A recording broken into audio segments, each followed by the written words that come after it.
Du côté de la préfecture, les inondations de juin 2013, un an après, ce sont 75% des travaux qui sont faits ou en cours. En tout, ce sont 9 millions d'euros qui ont été engagés par l'État et l'Agence de l'eau à Dour-Garonne, en enlèvement d'embâcles, en atterrissement, en curage de barrages et en voirie avec les travaux de la RN 125. Il nous reste la poursuite des travaux dans les cours d'eau, il nous reste aussi des accès, je pense à la route qui va de Luchon à Super-Bagnères. Et il nous reste aussi à nous mettre dans une démarche, je crois, tous ensemble, et je suis aux côtés des élus, mais c'est eux qui sont à la manœuvre, si je puis me permettre cette expression. Nous sommes dans une démarche de prospective. Comment envisage-t-on le développement économique et la vie économique dans ces vallées dans plusieurs années? De leur côté, le collectif Sortir de l'eau et le maire de Saint-Béat commencent à trouver le temps long, trop d'analyses, trop de temps perdu, ils se sentent isolés. J'entends les impatiences, je les entends. Et c'est parce qu'il y a eu ces impatiences que nous avons engagé des expertises qu'habituellement nous ne faisons pas. C'est parce qu'il y a eu cette impatience que nous avons augmenté, amélioré le service de prévision des crues. D'habitude, nous n'allons pas si loin là. On va aller jusqu'à Saint-Béat inclus en termes de prévision des crues. Habituellement, dans la politique nationale, on ne fait pas ça. C'est parce que j'entends tout ça, que nous faisons plus que d'habitude, que nous faisons plus qu'ailleurs.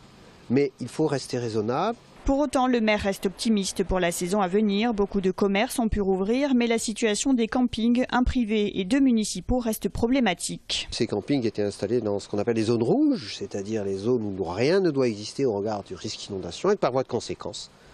Je m'inscrivais dans une démarche de fermeture. Pour un camping privé, nous avons attendu que les débats de l'entrepreneur avec son assurance aboutissent, pour éventuellement apporter un coup de pouce avec ce qu'on appelle le fonds Barnier. Et ce camping est dorénavant fermé. Et pour les campings publics, nous avons réalisé, avec les élus bien sûr, pour les élus, ce sont eux qui décident, des expertises pour voir où peut-on mettre ailleurs des campings sur ces communes-là.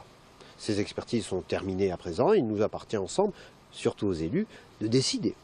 Et je me suis engagé d'ores et déjà à les accompagner à au moins 25% de subventions pour ces aménagements nouveaux. Donc nous sommes là aussi dans un mouvement important et dès que ces décisions sont prises, on pourra installer à titre temporaire, à titre rapide, juste pour cet été, des camping-cars.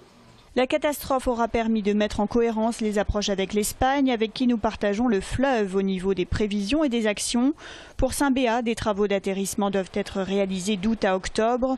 Mais là, d'attendre d'hypothétiques travaux, le collectif a décidé d'organiser demain dès 9 h un barrage filtrant dans le centre du village.